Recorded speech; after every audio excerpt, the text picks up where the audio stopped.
Hello and welcome back to the channel. Today I'm going to give my review of the Rack-9 Firebug, which is one of the new variants that were added in during the Wreck the Hulls event, which I think started just after the Winter Siege event for Cold War II. So it's been out for a few weeks now, but you could get this gun via the Quartermaster collection, which means you can't buy it with salvage. However, there was a Quartermaster collection hack out for the past week, I believe, which is probably going to be gone by the time this video is up. And there was also a bunch of bundles which included a Wreck the Hulls weapon hack, which gave you one of the weapons from that weapon drop. But there was like something like 5-ish rare variants added in, a common variant or 2 common variants added in, and a bunch of epics as well. So your chances of getting were like pretty slim, but at the same time, you know, you're guaranteed to get one of the weapons, and they're all pretty good apart from like a couple of the rare ones. As with every epic weapon in the game, there are 2 perks with the gun, and this changes the way the gun performs obviously. So the first one is the epic perk called Sanji Armor, and the description of this says damage sets target on fire. So what this means is that whenever you shoot someone with this gun and it doesn't kill them immediately, it will, so if you don't one-shot someone with the gun, it'll set them in fire and it'll either deal 2 or 5 hits due to the fire, but it does very little damage. I've done testing for this in a custom game like Split Screen, and it would seem as though shooting someone with the Rack-9 either takes away their entire health or takes away half of their health, with this variant at least. And if it takes away half their health, it does 5 hits with the fire, and then if you shoot them again right after that and it doesn't immediately kill them, it will hit them until they have about like 10% health left, at which point you'll have to shoot them a third time. So the damage literally, it does 5 hits at maximum, and then if they're at 10% health, it'll only hit them until they reach 10% health. So if you hit them to like 20% health and say the fire takes away 5% health, which is just random number of doing, like, it'll only hit them twice because it'll go down to 10%. So it's a bit weird because you can't actually kill them via the incendiary ammo, like the actual fire damage, but at the same time I suppose it damages them a wee bit and maybe helps getting a kill, maybe makes the Rack-9 more consistent for 2-shot kills. But yeah, so the other perk is the common perk called Readiness, and this just makes you reload faster in the magazine, which is good for the Rack-9 because it's pump action, which means you put in a bullet at a time. So it's not a mag that you reload where you get all the bullets back in like a few seconds. It's a very long reload of just putting in loads of rounds, so having it be a bit faster is pretty good. The next thing I'm going to go on to is the appearance of the gun, and then I'm going to go on to my opinion, which is like the main bit of the video. So the appearance, it would appear as though the model of the Rack-9 Firebug is the exact same as the Rack-9 Smoothbore. I think. I don't have the Smoothbore, but it looks very similar to the gameplay I've seen of the Smoothbore, so I think it is the exact same weapon model, which is what they've been doing with epic variants since Infinite Warfare's life cycle's ended, basically. So since World War II's came out, they've basically just been recycling weapon models, which you can't really blame them for, I suppose. So I would say this variant looks identical to the Smoothbore, and if you don't have the Smoothbore, I'm just going to go over the features anyway. So this variant has a stock on the model. It doesn't actually have stock as one of the perks, the weapon or whatever, but it's just for looks, cosmetic stuff. So it has built-in stock, and it also has shells inside the weapon. It also just looks better than Rack-9, because Rack-9 looks like a bare minimum futuristic shotgun, whereas the Smoothbore looks like something that's more modern and has a bit more to it.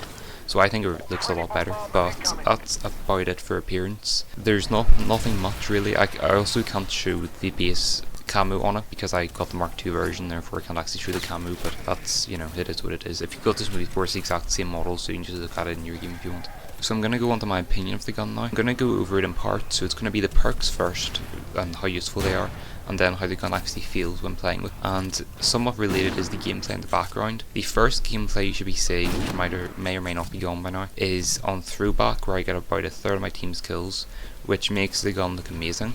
And then the second gameplay is on either Genesis or Frontier, and it makes the gun look kind of bad, you know, mediocre, not something you'd want. But the first perk is, like I said, incendiary ammo. This incendiary ammo is next to useless. It really doesn't provide anything other than kind of being a coolly gimmicky thing on the variant. You're much better off just using like a different Rack-9 variant, such as the Lance or the Smoothbore, because they're a lot more accurate and a lot more consistent with one-shot kills. So the incendiary ammo is really useless because I did some testing, and like I said at the start of the video, it'll deal 5 hits at maximum after you've shot them and it doesn't kill them, and then it'll go to about 10% health. If you shoot them again and you don't get them down to 10% health, it'll damage them until 10% health, provided that it's like within enough hits. So for example, if I were to shoot someone once and get them to 50% health, it would deal 5 hits and probably take them down to about 45 or 40%. Then if I shoot them again and get them to like 20% for example, it'll hit them until it gets to 10%, which could be 2 or 3 hits instead of 5, because it won't deal any more fire damage below what would seem to be 10% from the testing I've done at least. So it's kind of stupid because you can't actually kill anyone due to the incendiary ammo. Like, the incendiary ammo doesn't actually kill anyone, so it's kind of useless, but it is just a gimmicky thing, I suppose. You can also see, if I put the testing in the background, that if you shoot someone with it, their screen will actually go on fire. So it's really easy to know if you've actually been hit by the Rack-9 Firebug, because your screen just goes on fire and it's really apparent. But if you're using the Firebug, you don't actually see the person being fire that much. It's a tiny wee bit of fire, but there's not much. So it kind of just doesn't, it's not worth it. Even if you just want to see what it looks like to have them in fire or something like that, it's not worth it. You're much better off with a different variant, like the Lance or the Smoothbore, like I said already. The other perk is Readiness, which is good if you don't have a habit of reloading after every shot that you shoot, like me, because it reloads faster when the mag is low, which I think means that if it's like probably like 3 or below shots in the mag, it reloads quicker, which is good if you run out of ammo in your mag. But generally what I'll do is I'll reload as soon as I get into the clear, just so as I don't ever encounter that situation.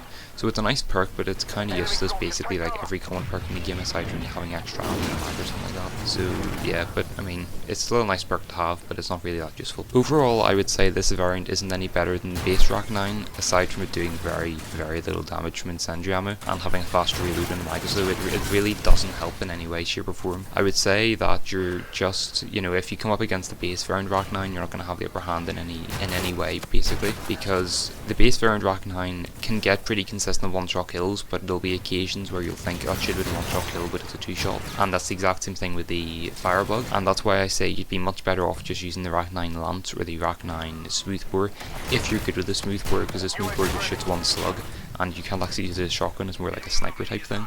So if you're good with the Smoothbore, definitely use it over the Firebug or any other Rack-9 variant, but I would definitely recommend using the Lance over any Rack-9 variant, even the Firebug, because the Firebug is literally useless.